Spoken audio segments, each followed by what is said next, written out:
¿Qué tal? Bueno, gracias por estar y pienso que Liv quiere empezar esta conversación leyendo la introducción de su último libro, que aquí se titula No siento nada. No siento nada.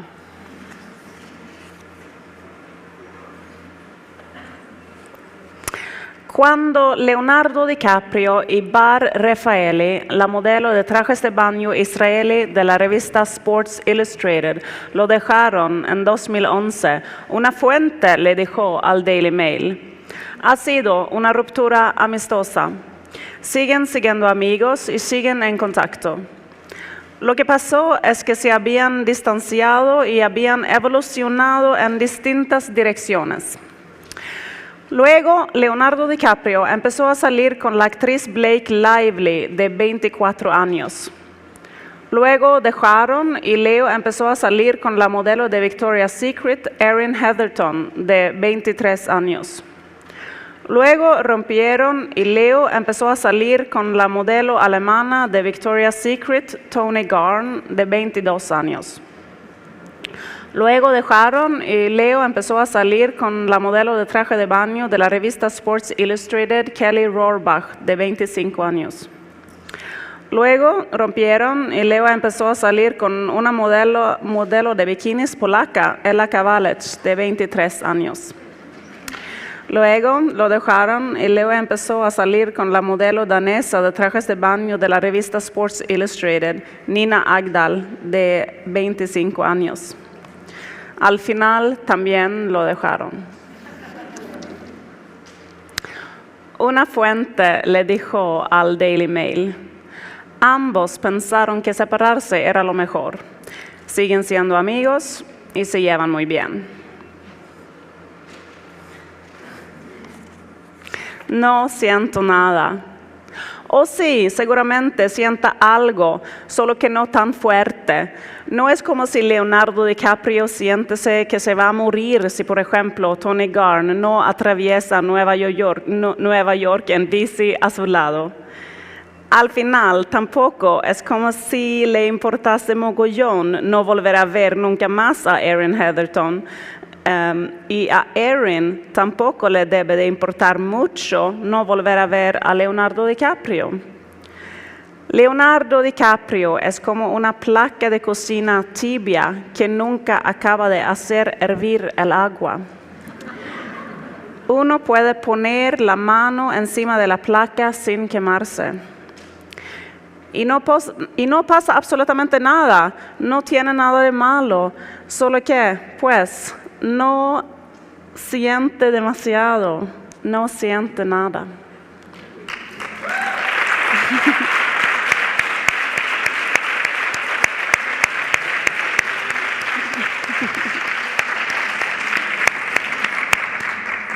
So, hi, Liv. Hi. So good to have you here.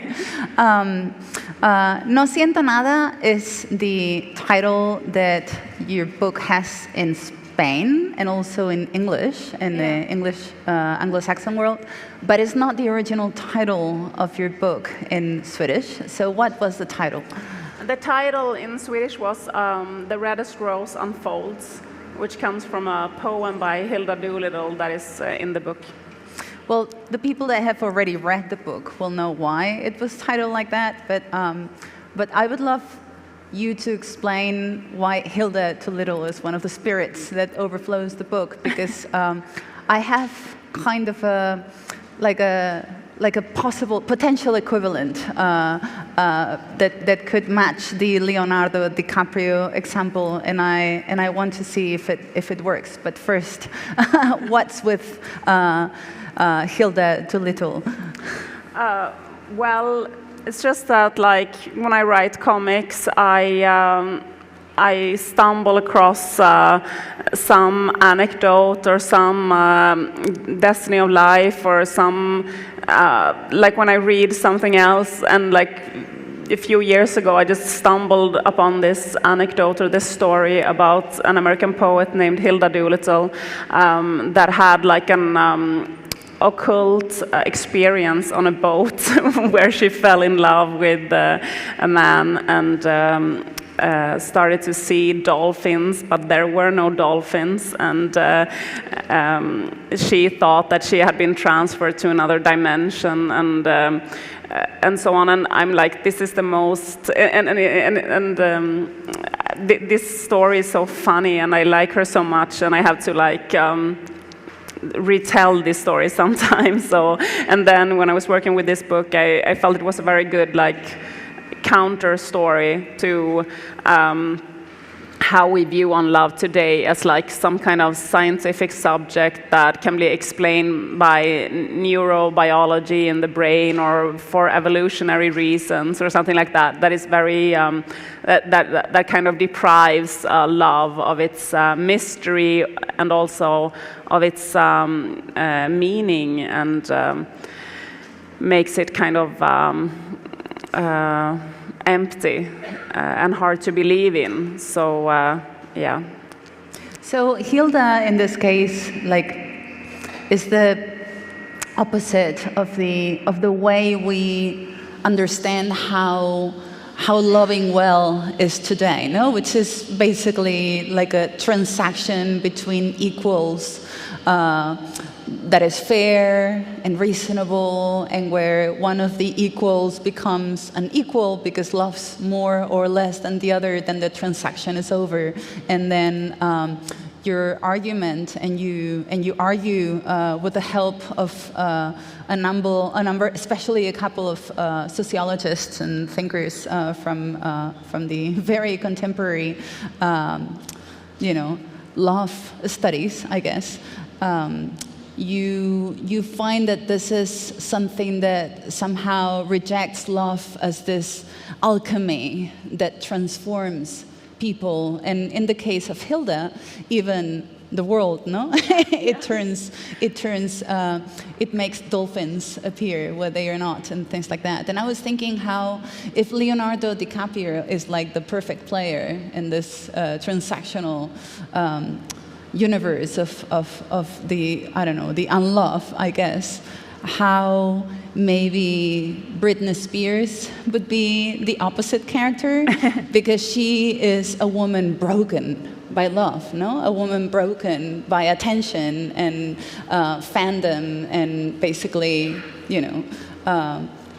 represents the kind of mad woman that used to be, I don't know, locked in the attic or taken to an institution. And in this case, as we have been following in the last few months, she was turned into a captive by his own father, and etc. And now we're living like through her liberation. So I wonder if she could be maybe a character in your next book. Yeah, I actually made a comic about Britney Spears in 2008, where she just, when she had just met Kevin Federline. And she had this mental breakdown where she shaved off her hair. And so I made a comic about her, but I don't think it's published yet in Spain, but now it's outdated, but it's also actually about love and about when she fell in love with Kevin Federline, my fantasy of that, and the content of her songs, and yeah, it's very interesting, her case, yeah. It was the year of Toxic, no? Yeah. Which, wasn't it written by a Swedish songwriter, actually? I'm sure. What's with the Swedish and Norwegian songwriters? Yes. Because one of the other characters in your book is Beyoncé, of course, which would be, in a way, like, the female Leonardo Di Caprio. And you go through the history of what falling in love is, and how love was something that Aphrodite and Eros, meaning a god or a goddess from above, would literally like dump on you, and you would be this fallen creature. But now people that are able to endure love without suffering, which is a bit like 18 donuts without getting fat, they are the new gods, no? And that's why Beyoncé is a goddess, while poor Britney is something different. Yeah. Well, I think it has to do with I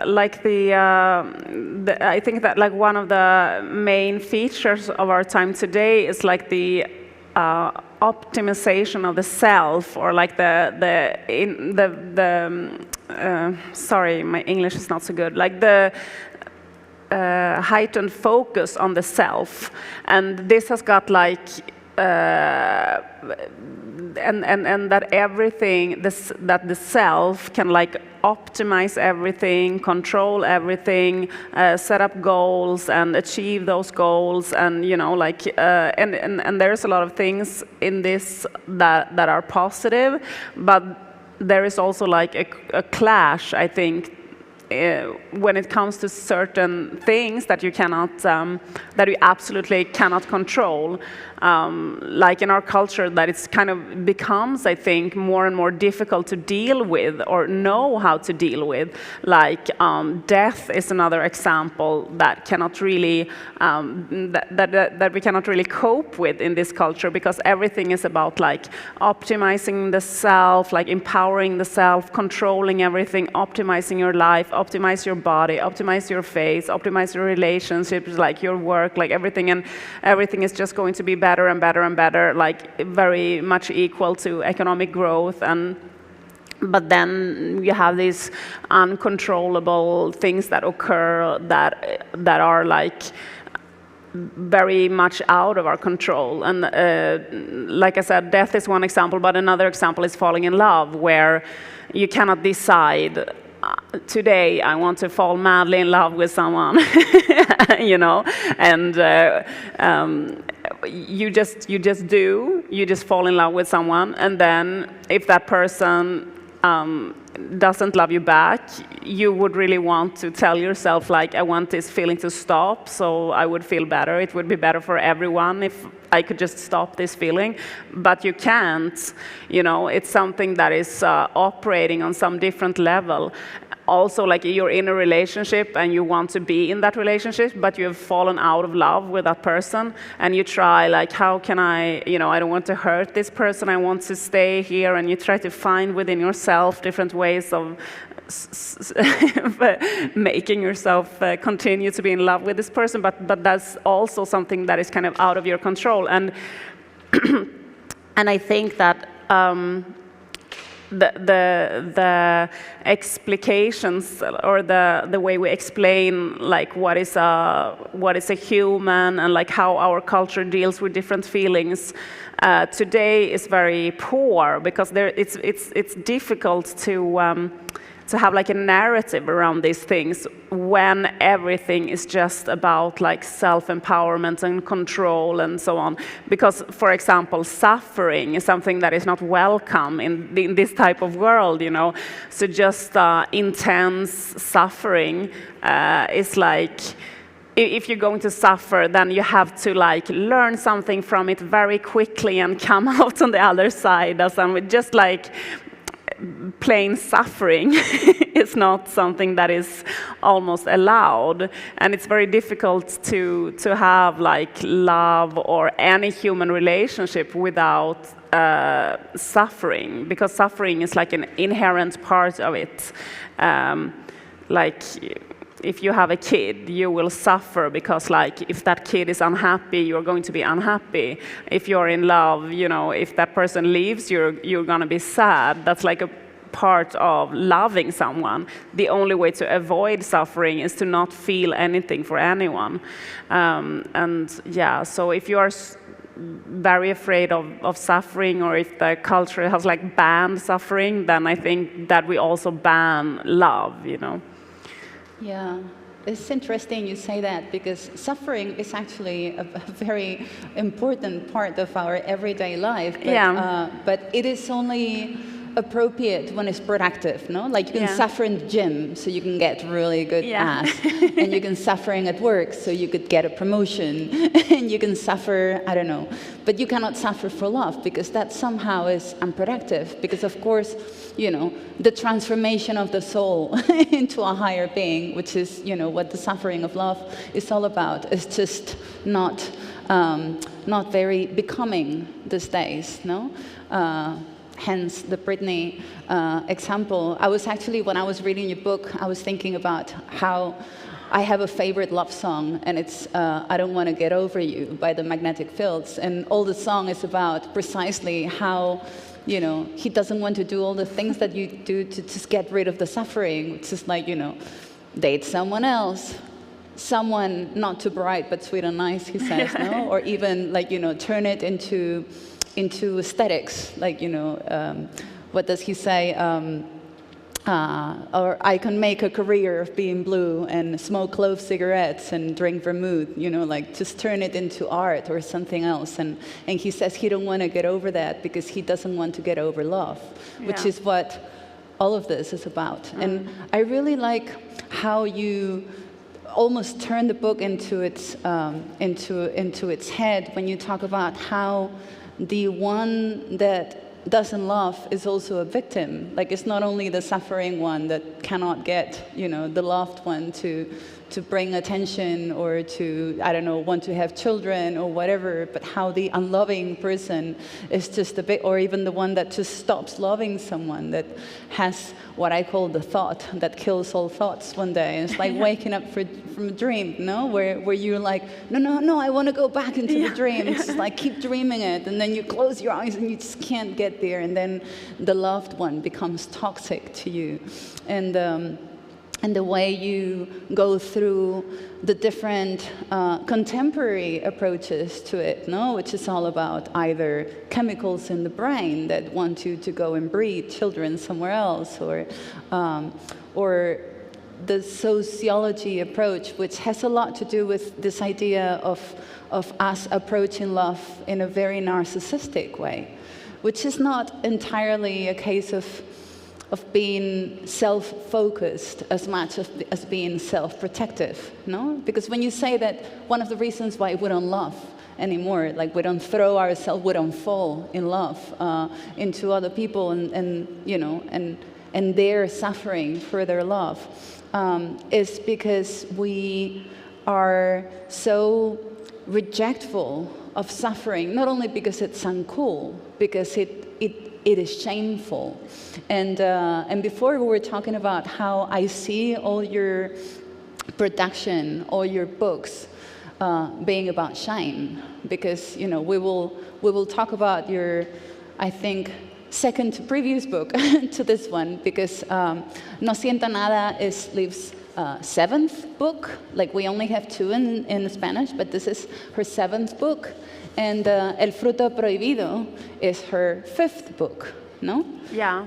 And how all these books that you've been producing are like different approaches to how we feel shame about who we are and the natural things that we do, like falling in love and suffering from it. So I think they're all about the shame of being human, no? In a world that aspires to be inhuman, that rejects nature, that rejects not only being animal, which is something we've been doing for a few thousand years now, but that rejects just being human. We just want to maybe load our brain into a machine that will never die or get sick, or, you know, or be, I don't know, whingy, and just live forever and be perfect and have a perfect body and a perfect life. Yeah, that's an interesting thought, that the books are about shame. I was working, like the word shame was actually one of the words that I was first starting to think about when I made El Fruto Prohibido, because I was reading somewhere, I don't know if it's the same in Spanish, but in Swedish the words for shame and guilt are quite alike. And there was some psychologist who said that the difference between feeling shame and feeling guilt is that guilt is something you feel for something you did, but shame is like when you just feel shame of who you are. What you are. Yeah, what you are. Yeah. So and that's when I wrote about menstruation, for example, which I think is that type of example when you can just be like mortified by something that is, you know, just some very natural process in your body, but it's like, it's really shameful to have that process. And yeah, so yeah. Yeah, actually, like you start the book in a way that is both like tragic and hilarious, because, I mean, of course, like El Fruto Prohibido is all about the female genitalia.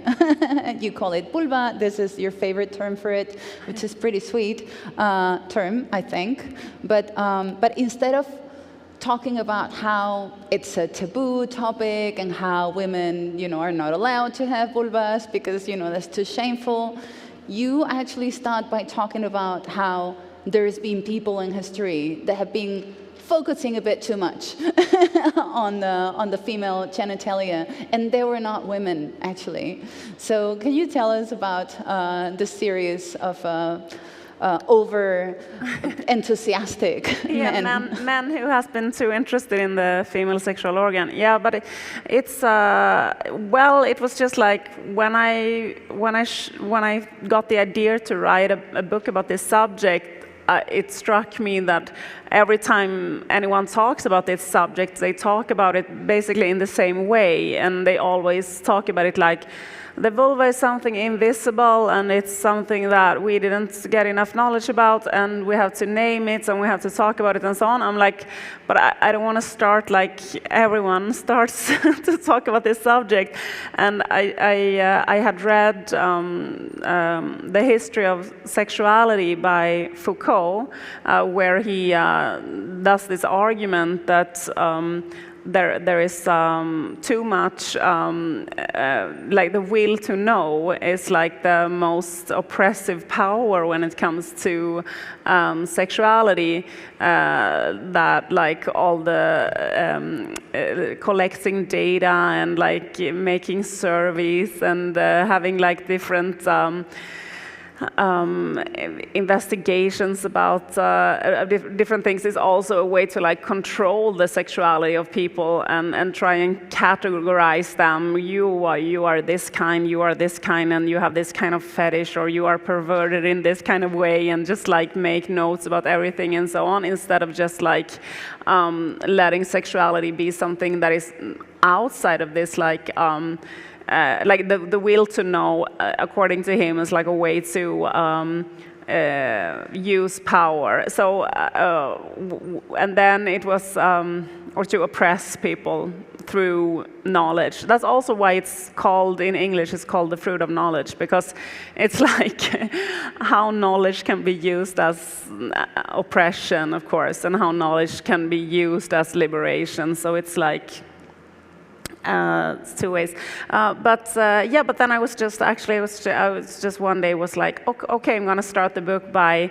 saying that the biggest problem is that people have been too interested in the vulva, you know, and that's also true. Like when you start thinking about it, like the worst era for the female genital was like about 150 years ago, when like the medical science started to want to really investigate and experiment on female genitals, and also made all of these like horrible operations, and the clitoridectomy, which removed the clitoris and removed the for various reasons, like mental problems or whatever. And so it would have been better if they just was not so interested in it. More, less into the vulva, a little bit more into chess, for instance. Yes. Like going to chess. Like one of the things that I found really shocking was how Kellogg's, the man that gave us cornflakes, yes, was also particularly focused on stopping women from touching themselves, and had like theories about how pouring acid over women's genitalia, yes, was an excellent way to stop us from sin. Yeah. I guess we're not eating Kellogg's anymore, ever. At least I am not. And one of the other things that I found really, again, hilarious and kind of bizarre and scary was this idea that, of course, like all this cartographing of the female genitalia and putting names on it, like this colonial sort of approach that then starts with, putting names and then keeps going with like extraction of parts, of body parts and moving things around. It takes us to this era where witches were defined by the existence of certain body parts that, of course, all women have, and how sometimes entire villages were found full of witches just because, men were so like focused on looking at women's vaginas and finding them, I don't know, missing or maybe having too many body parts. They thought that there was this little mark that could be inside of the vulva that is explained like a small wart or something like that. And there was one priest that had examined the vagina of a presumed witch, and he just ran out screaming that he found a weird little wart. And then they thought that this was the sign that someone was a witch. So they started to investigate to look for this strange wart. I don't know what they what they were looking for, but it's one of the weird this weird history. The vagina expert. Yes. Vagina specialist. Well, and then you go on to one of the topics that I find the most fascinating in your book, which is about menstruation. And one of the reasons why I find it so interesting is because you or maybe someone chose one of your drawings to be put on the underground, on the metro in Stockholm as an exhibition for a whole year, true? Yeah. And I think it was the most polemic piece of art that this program had, like in its entire history. Yeah. That you were, you had your painting vandalized and protested and all sorts of things in a way that maybe if you had the good taste of having someone shooting someone in the face or something like that, you wouldn't have to to suffer through, no? Why do you think that was? Because we think, like we Spaniards, we think about Sweden as a very feminist and somehow, contemporary and modern kind of country. So what's about menstruation that is so intolerable? Yeah, well, this exhibition, if I can explain, it was like an exhibition in the subway in Stockholm where they were about this size, like very big, and they asked, they have like a changing agenda with different artists that change. So for 1 year they have one artist and they change, and they asked me to do it, and they said, like, we don't have a very big budget, so you have to use art that you have already done. But as I make comics, I don't do so many big things. I'm like, but what the only like big pictures that I've made the last years are from this book, because that book had just come out then in Sweden. I'm like, okay, but do they want me to display these menstruating women? I tried to send it in to them because they had to say yes or no, and they had given us directions like, you cannot have anything that is offensive, you cannot have anything that is political, you cannot have anything that can offend any religious group or any political group or anything.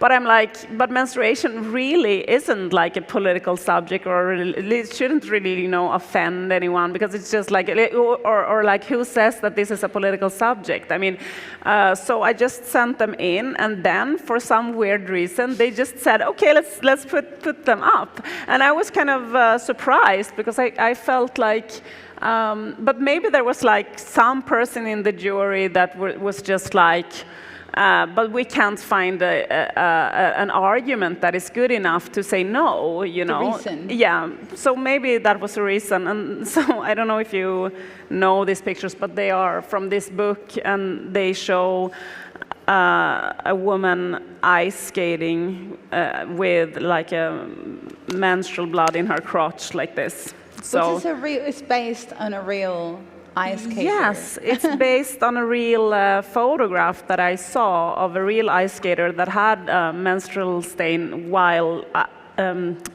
performing in a competition, and I felt that like that image was very interesting to me. I think it's an interesting image because it's a discussion about like what is a woman and like what is. I think that like what does a menstrual stain signal to us? Like I feel sorry for this woman. She is mad. She lost it. She needs help. She's insane, or she's really or you know. But also in the sport of ice skating, they have a lot of very like feminine, like they construct themselves in a very feminine way with a lot of like makeup and ballerina style clothes and so on. And then if they put so much effort into having all these like feminine traits, you would think that maybe a menstrual stain would be like the icing on the cake if you really want to tell someone this is a woman, so no one misunderstands this. Is this a woman, you know? Or so, but no. It's the opposite, that this is something that tells you something completely different of a person, not that this person has got ovaries. It's just like this person is not mentally stable or doesn't have everything together. So that's why I made this drawing. But then when they put it up in the subway, just like almost immediately, there was this huge debate, and people were forming themselves in Facebook groups and complaining very much about this art. And also they threw paint at it twice. I think they had to replace them. And red paint? No, it was black paint. I really like those pictures when they have paint thrown at them, because they are. It looks quite good actually with this black paint on them, but it was the black of censorship.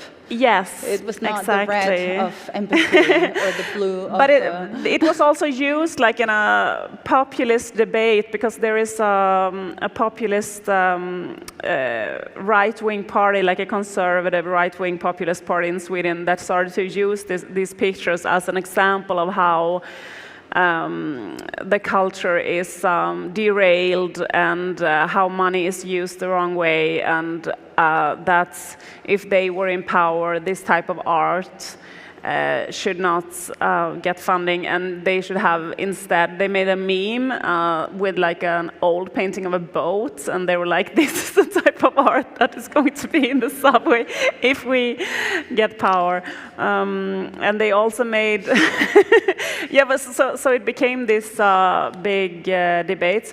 But I also, I mean, like all the time when you have this type of debate, it's, there were a lot of people who just wrote me very nice things and told me very beautiful stories about how they had explained to their kids what is menstruation, because the kids were asking this in the subway station and so on. So it was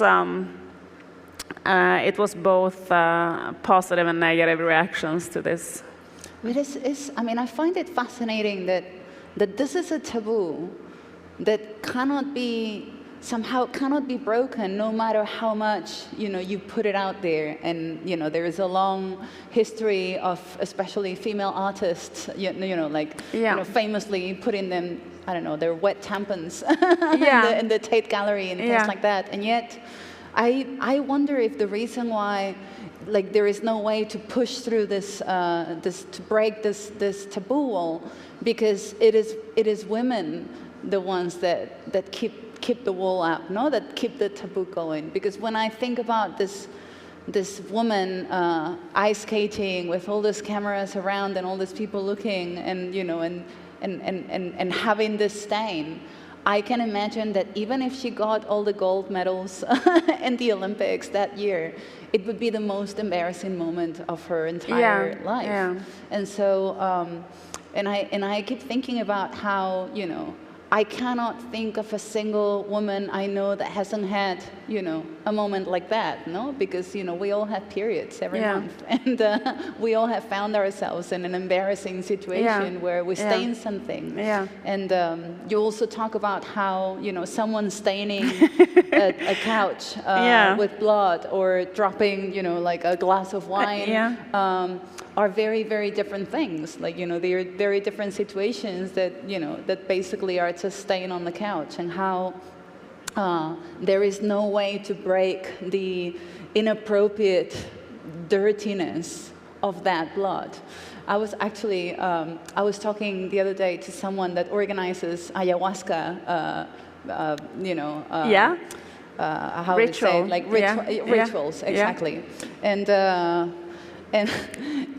then I don't know why I asked him a number of things, no? Like, do you have to eat this or that before you get, or can you eat meat before you get there, or can you have the period? And he was like, all through this questionnaire, he was like, no, yes, of course, we're so cool, we're so relaxed. And I was like, no period, lady. Really? He was like, no, of course not the period. And I was like, and why is that? Like, would you bleed to death or something? He's like, no, it's not that. It's just like, kind of not that, but nothing, no periods in my ritual. And so I went home and I was like researching this, and of course, in all the super ancient rituals, there is again this figure of the impurity of, you go to the circle to clear your impurities and to, push through some whatever traumatic past that you may have. But period is just not allowed unless it's run by a woman. When it's run by a woman, it just happens that period is actually one of the big, great pushers of the ayahuasca ritual. Really? Because you're way more sensitive and open to change and more emotional and more, willing to just, let go of whatever dirty secrets you carry from your past. But I thought it was very interesting, that, I cannot think of a more, or maybe there shouldn't be, like you can hardly find places where, conventional wisdom or conventional thinking is less, a thing than in an ayahuasca retreat. And yet, not even in the ayahuasca, Ibiza retreats, you're allowed to we need to bleed. fight for more female ayahuasca like priestesses, or like some. This is a very important question then, so Absolutely. that everyone at whatever time of the month can participate in this. Yeah, we have a mission. Well, but going back to shame, which is our topic of the day, we were talking before about how you're working on a new project now. Yeah. Can we talk about it? Yeah, sure. This book already came out in Sweden, my latest book. Okay. So, and also in France, if you read French. So we were talking about how, there is a number of ways of feeling shame in the internet, and your new book is about, the social media and how it produces a particular kind of image. And we were talking about the Kardashians, no? How the social media has turned the Kardashians' image into a replicable kind of feature of a face that now you can find everywhere, because you can produce it, literally. Like, you can turn it into a production site and produce a Kardashian face for yourself.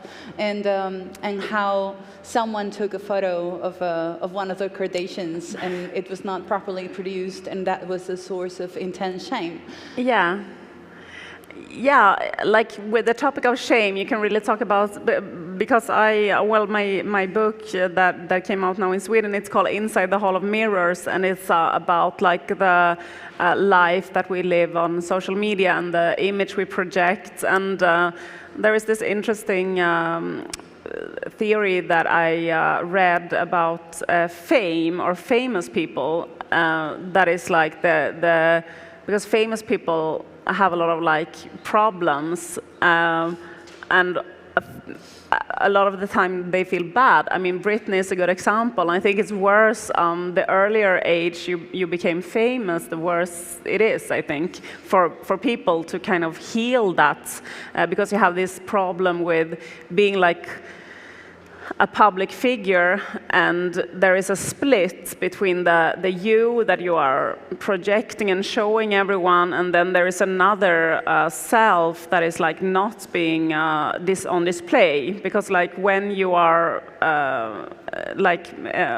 performing towards an audience, you have to always project an image of yourself. And like what this sociologist is suggesting is that with social media, we all become more and more like celebrities.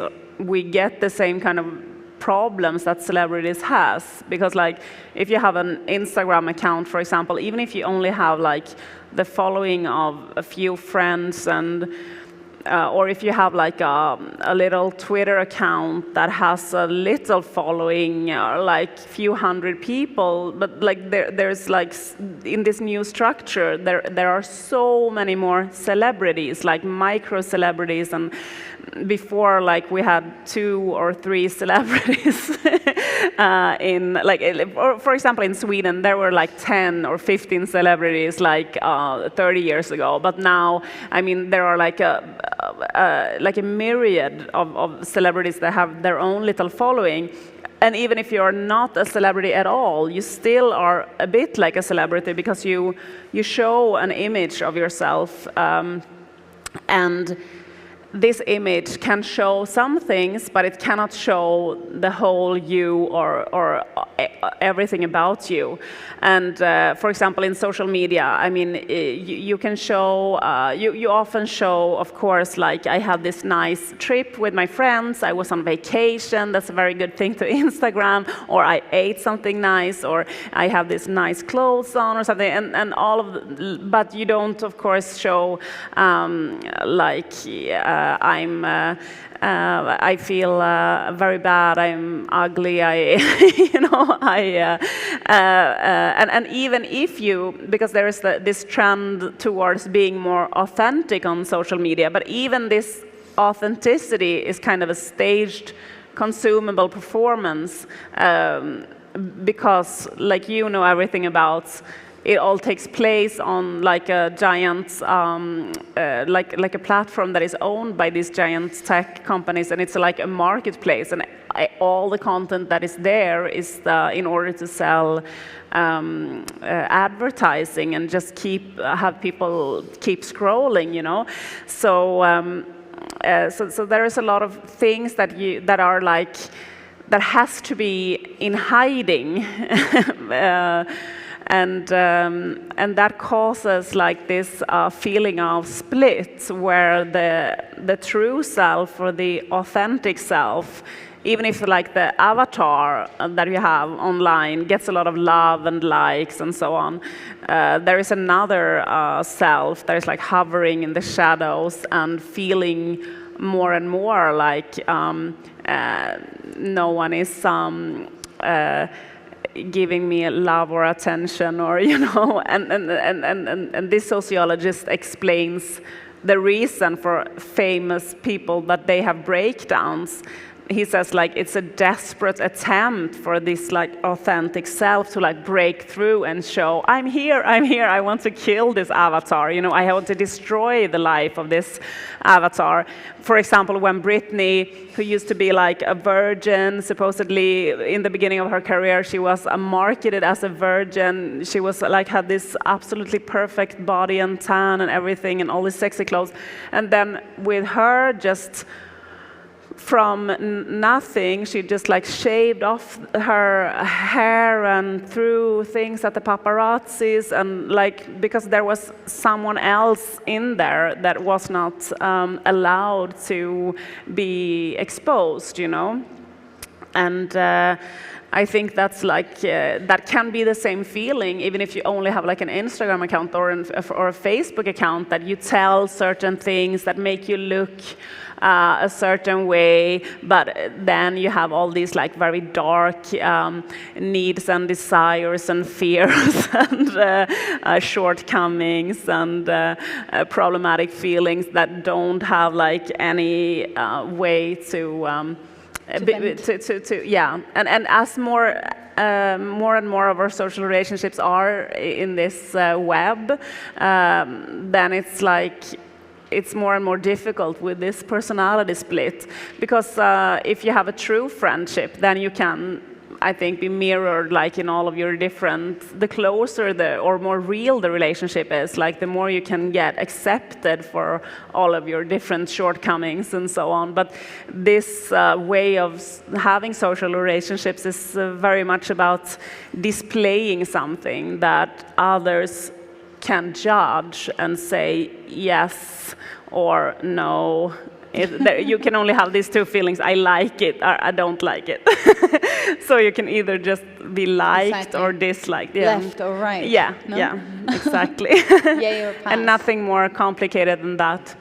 Which is again like the pure image of narcissism, no? Which is like the shell of a person projecting all its, I don't know, ambitions and wishes and perfections while suffocating their inner real person inside, their inner Britney, I guess, underneath it all.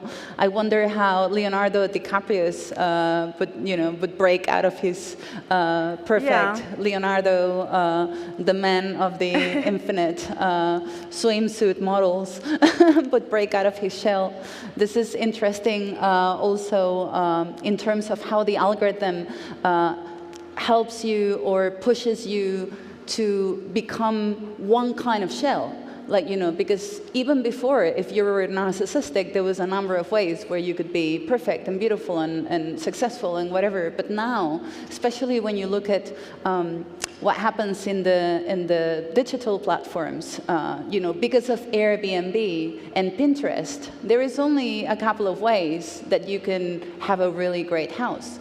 And after Instagram, there is only a couple of ways that you can be beautiful and that you can be having fun, and that there is a few places where you can go and do yoga, or there is a few ways that coffee can present itself, like the way of showing yourself as a successful human being without needs, like love or menstruation or whatever disgusting things that we are in the inside. There's only a few ones, and now they are like becoming a phase. I think we were talking about it before, that it's a phase that is very particular because it's not really human. Like, it's a face that has a very prominent bulging forefront and very high cheekbones and very thin chin, no? Because, it's like the Kardashian approach, but all the new models these days, they all look like the same face. And I am pretty sure this has to do with an algorithm that finds this face like particularly, I don't know, attractive, precisely because of its unhumanness. And I look at this and I find that there is an interesting process going on inside this world where, while we are looking at all these things, Rumi, for instance, the mystic Sufi poet, has become the most famous poet in the internet, which is all about mystic love and sacred being and being one with nature and, and the connection with, I don't know, all that is sacred. And rituals, you talk a lot about how the rituals that we have discarded as maybe a bit too cute or corny are actually, our anchor into the community and the things that actually produce our social connections and all that. So I wonder if you think that this is changing, if there is a way in which we are so saturated of this one way of being perfect, this one way of being attractive, this one way of being core of having relationships, that this one kind of person that you can date, like, this sort of monolithic, kind of fascistic approach to how to live well. If we are somehow getting over it. I think it's interesting, like if you think about beauty ideals, because I was reading this old feminist classic book. I was rereading it. It's from the beginning of the 90s by Naomi Wolf, The Beauty Myth, and she writes there about the the effect that the photograph has got on the idea on beauty, because she is picturing like what it was like to be a woman before there were photographs. So like then people were not even seeing images. I mean, maybe you saw images when you went into church and there was some church painting of hell or something like that, or the Madonna maybe. But other than that, the Madonna crying or bleeding, but through the head, not through anywhere else. Yeah. And but so like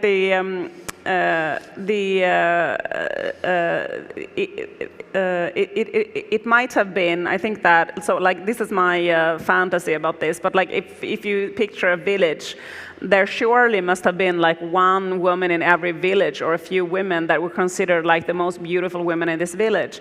But these women, I think, could have looked very differently, like one very short, one very long, one with her nose up, one with her nose down, one with,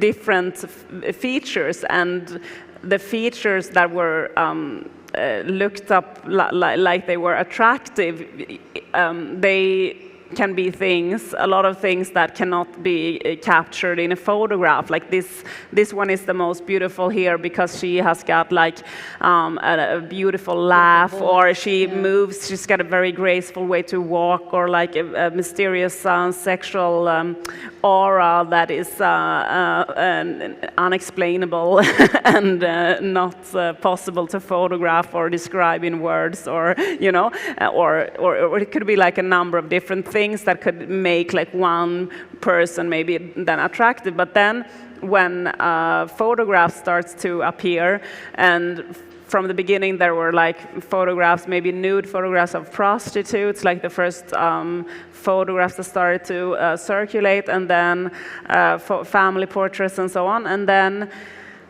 as the amount of photographs starts to grow, until then the idea of like what is someone who is beautiful is like narrowing down. So it's very paradoxical in a way, because now I think we live in a time where historically, I mean, of course, like we are in peak watching images. Like we live in an empire of images, and we consume everything through images. And there have never been so many pictures of like beautiful women, for example. But paradoxically, we've never seen so many pictures of beautiful women, but all of these women start to look like exactly the same woman. Leonardo's girlfriend. Yeah, or some kind of Kardashian hybrid or something like that. But it's not only because, I mean, one part of it is the algorithm and the amount of photos, but it's kind of weird in a way, like that it's becoming like the idea of what is beauty is becoming more and more narrow, just because we have so many photographs. So it's weird. It comes out of pattern recognition, no? Yeah. And also, like these platforms, for the first time, gives us the ability of quantifying in exacting terms what constitutes a beautiful face. No, it's like 35%, I don't know, pointy nose, and then I don't know, 32% green eyes, etc., etc. So all these qualities. Or that just you were weight. I mentioning. mean, the weight of a person is something that couldn't be measured until like modernity entered, and like just having like different numbers of like how much how many kilos, like what is the height, what is the, like all, you know, like all of this, like it's possible to quantify in a way where like the whole experience of beauty, which is actually something mystical and unexplainable and uncontrollable. Exactly. Like love.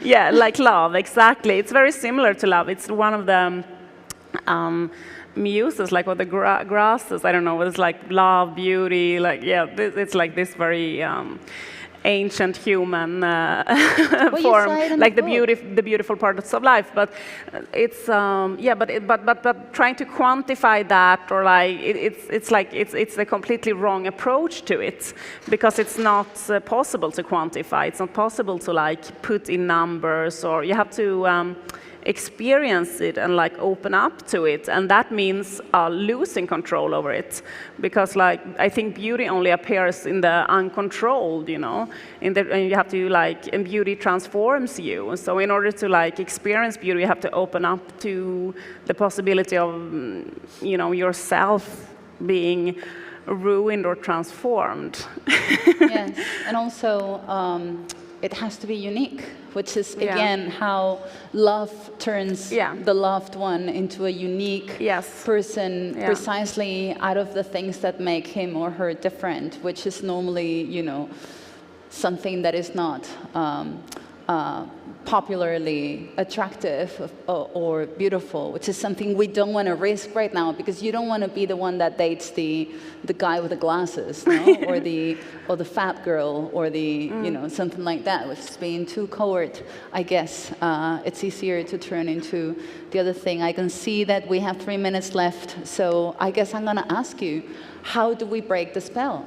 How do you break the spell of wanting something that is not the only wantable thing, the only wantable face or body or, you know, famous person?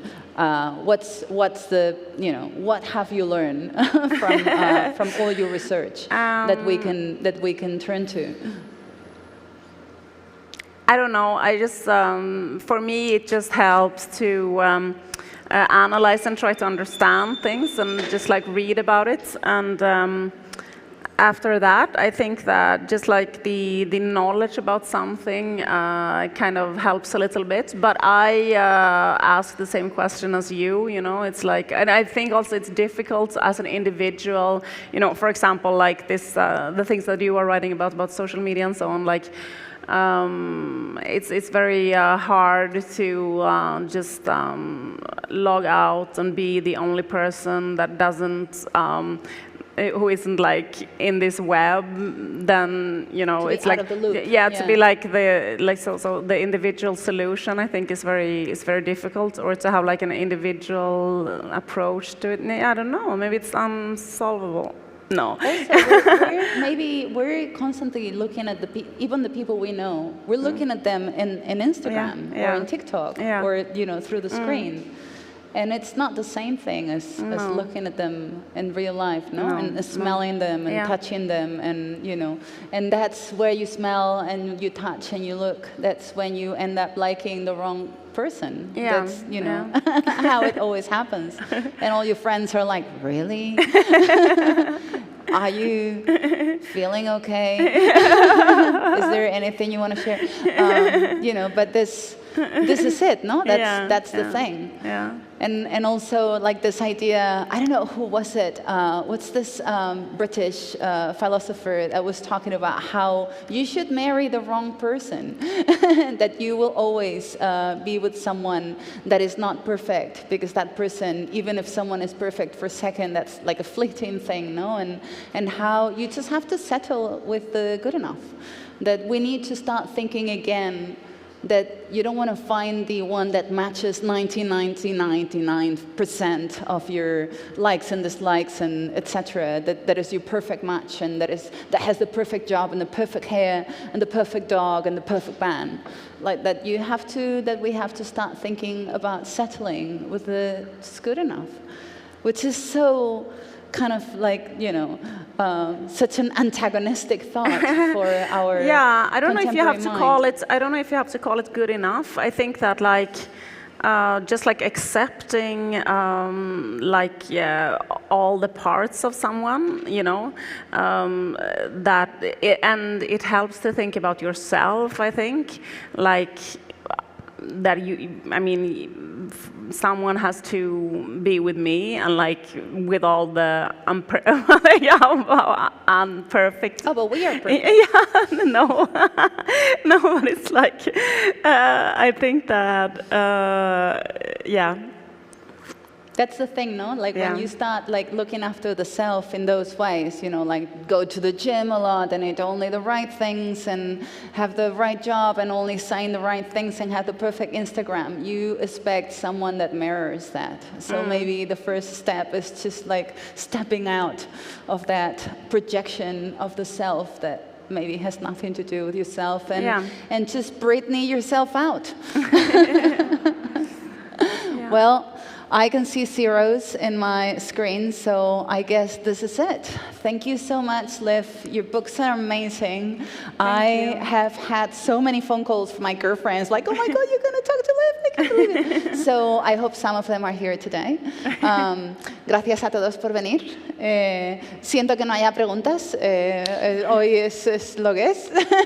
And again, un aplauso para Liv por sus maravillosos libros.